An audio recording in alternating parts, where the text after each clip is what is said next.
हे संपूर्ण मी तर सांगत संपूर्ण श्रेय मरण्याचं प्रशासनाला आणि आमच्या खाऊगीना खाणेदुगी नगराध्यक्ष मॅडम देण्यात येते. अंबरनाथ नगरपालिकेचे ज्या नगराध्यक्ष मॅडम आहेत, मी वेळोवेळी ज्यावेळेस एखाद्या अनधिकृत होर्डिंगसाठी ओरडतोय, पोटतिडकीने ओरडतोय आणि शहरामध्ये जे अनधिकृत होर्डिंग्स लागलेले आहेत त्याबद्दल मी प्रत्येक वेळेस चीफ ऑफिसरांना सांगतोय का साहेब, हे अनधिकृत होर्डिंग आपण काढून घेतले पाहिजे.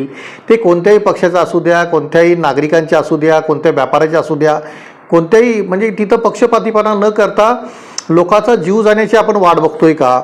सेम प्रकार आत्ताच मला ऐकायला आला, तुमच्या माध्यमातून सुद्धा कळाला का जो आज डी-मार्टच्या इथं तो होर्डिंग्स लावताना त्याला भयंकर शॉक लागून तो मेला.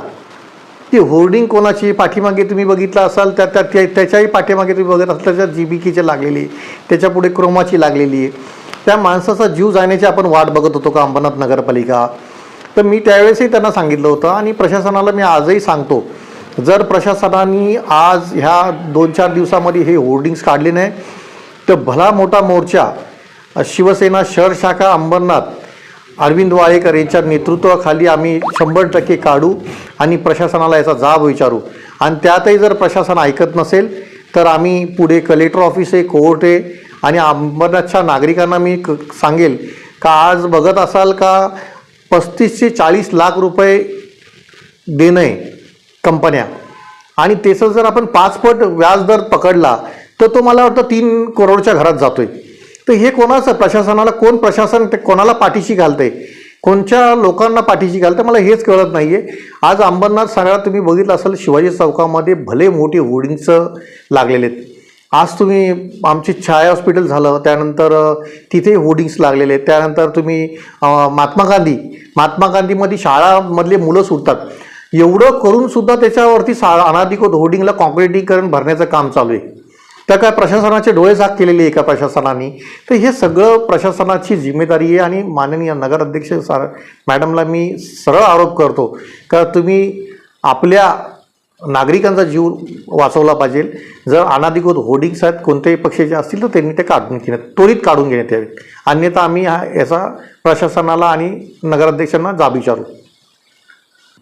आज तुम्ही बघत असाल का घाटकोपरची जी एवढी मोठी दुर्घटना आपण गेल्याच वर्षी बघत होतो, त्यावेळेस एवढं मोठं लोकांची जीवितहानी झाली. तर यालाही जिम्मेदार सेम परिस्थिती होणार आहे अंबरनाथ नगरपालिकेची. पण अंबरनाथ नगरपालिकेने तो उच्चांक गाठलेला मी तुम्हाला सांगतो की यांनी 100% होर्डिंग्स अंबरनाथमध्ये काढलेत असं हायकोर्टाला कळवलंय. एवढं खोटं बोलायचं पण रेटून बोलायचं. सेम लातूर नगरपालिकेला पण लातूर नगरपालिकेने पण त्यांना असंच हायकोर्टाला खोटं बोललेले आहेत.